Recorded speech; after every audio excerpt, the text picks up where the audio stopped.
topic is rolling and sliding. Okay? So what do you mean by rolling? What do you mean by sliding?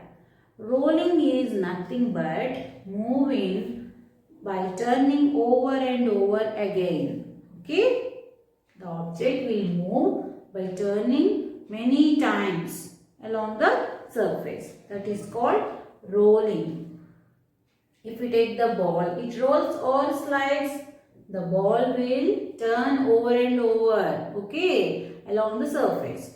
And what do you mean by sliding? Sliding means moves smoothly along the surface. That is called sliding. So if we go to the park, if we want to play on the slider, we will roll or slide. We slide on the slider, right? Because we move smoothly along the surface. That is called sliding. Okay? Let's observe some objects, whether the object will roll or slide. We will see. Okay?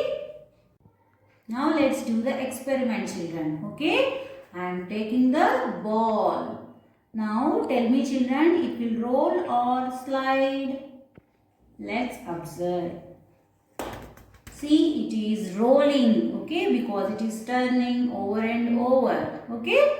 Now, let's take the tomato, because it is round, right. The ball is also round. How is it? Round. So, it will roll. Let's check. This is also rolling because it is turning over and over again, right. Now, I will take my scale. It rolls or slides. See, it is moving smoothly along the surface. So, the scale slides. Okay. Now, I am taking the box.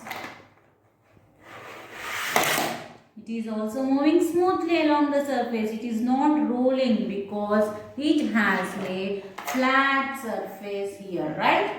So, it will slide. It will not roll. It will slide. Okay, the box slides.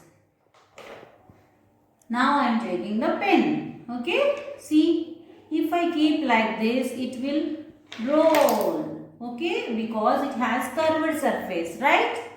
And if I keep like this, it will move smoothly. It will slide. Okay, so the pen rolls as well as slides. I am taking the sharpener. Now it has also a what surface here? Not round. It has also flat surface. So it will slide. Okay. Now I am taking my cello tape. Now what will happen? See, if I keep like this, it will slide. Okay, or if I keep like this, it will roll. So the cello tape rolls as well as slides. Okay, if I take the coin, it is sliding. Okay, or if I keep like this, it is curved shape like. So it will roll. Okay, the coin will roll as well as slide. Okay, if I take the box, it will slide. Okay, children, hope you understood very clear, right? You also do this experiment at your home and observe the objects or rolling or sliding. Hope you got it. Thank you very much.